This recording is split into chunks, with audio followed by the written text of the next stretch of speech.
Halo, kembali lagi bersama saya, Gus Dek Greenwood. Kali ini saya mencoba kembali berbagi, ya sekalian menjawab pertanyaan salah satu teman kita. Simak terus.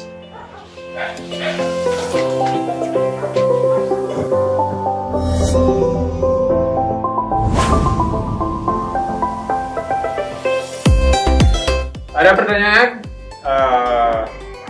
berapa kali ataupun selang waktu untuk mempruning bonsai itu waktunya berapa lama? Kemudian kenapa pada saat pruning sering mengalami mati ranting? Oke, saya akan jawab sesuai pengalaman saya, dan juga sebenarnya saya sudah sempat bertanya sama teman senior untuk lebih yakin saya berbagi kepada kalian. Nah, itu yang pertama, selang waktu untuk mempruning bonsai.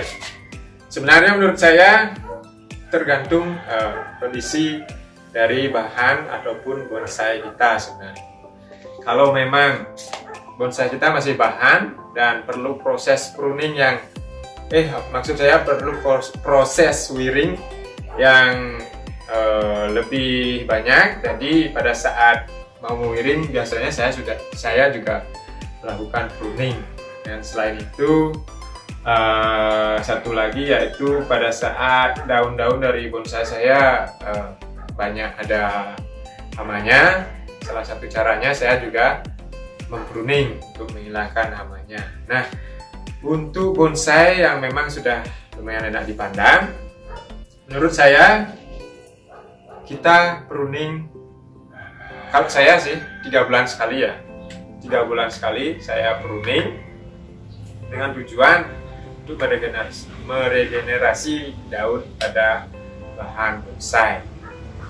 Selain meregenerasi daun, kita juga akan bisa mendapatkan cabang yang baru dengan tujuan merapatkan ataupun lebih merapatkan percabangan pada bonsai, sehingga penampilan bonsai kita akan lebih bagus.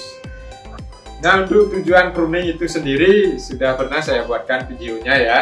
Bisa kalian tonton di sana. Ada, kalau tidak salah ada 3 tujuan ataupun manfaat dari pruning menurut pengalaman saya. Di sini saya akan menunjukkan contoh bonsai yang memang intensitas untuk mempruningnya lebih cepat ya, karena ini masih dalam proses. Yaitu contohnya pada bakalan bonsai yang kemarin sempat saya wiring juga ya.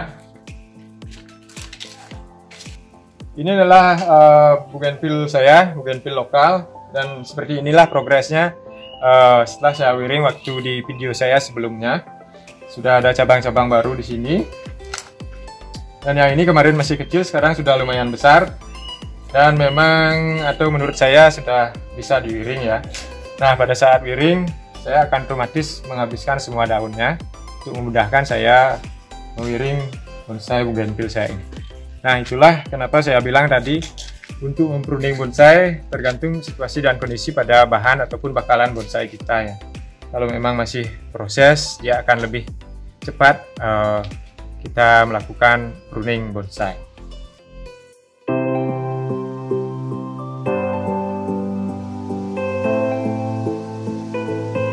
Kemudian pertanyaan berikutnya, kenapa sering terjadi mati ranting pada saat kita mempruning? Dan saya juga sering mengalami itu.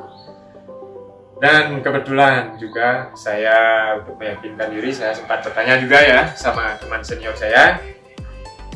Itu tergantung pada kondisi bonsai kita sendiri, yaitu kesehatan ataupun kesuburan pada bonsai. Kalau bonsai itu sehat, kecil kemungkinan akan mengalami mati ranting pada saat pruning ataupun pada saat wiring.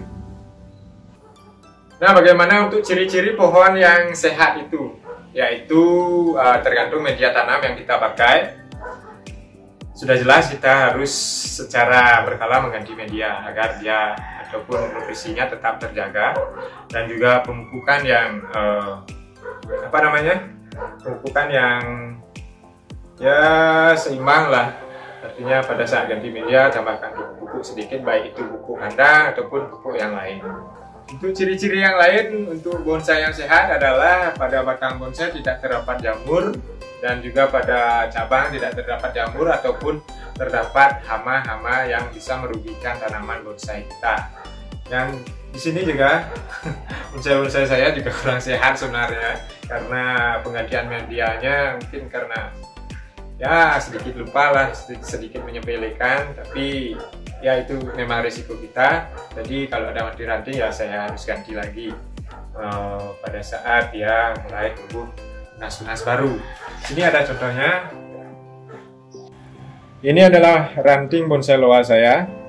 Terlihat di sini banyak hama, terlihat ada hama ya, hama putih-putih ini.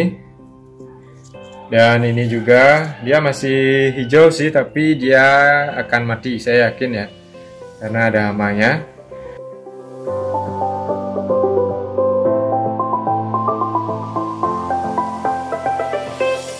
Dan ini bonsai rukam saya yang baru saya pruning dan sudah keluar tunas-tunas baru. Di sini terlihat ya. Kemarin ini banyak hama hitam, saya pruning, kemudian yang hama hitam yang nempel di cabang ini saya sikat pakai sikat gigi. Dan di sini tidak ada mati ranting, teman-teman. Berarti ya lumayan sehat lah ini. Nah, untuk serut saya ini, sini terlihat ada satu cabang yang belum saya kawat. Mungkin nanti seperti yang saya bilang tadi, saya akan pruningnya lebih awal karena memang saya masih mencari cabang-cabang baru pada bahan bonsai serut saya ini, yaitu dengan tujuan agar lebih rapat perantingan ataupun percabangan pada serut saya ini, sehingga nanti penampilannya lebih oke. Itulah pengalaman saya yang saya pakai untuk menjawab pertanyaan salah satu teman kita, kapan ataupun selang waktu kita mempruning bonsai dan kenapa pada saat pruning dan wiring sering mengalami mati ranting. Mudah-mudahan bisa tetap bermanfaat ya bagi kalian para pemula khususnya, dan tetap semangat untuk berbonsai. Oke, salam bahagia.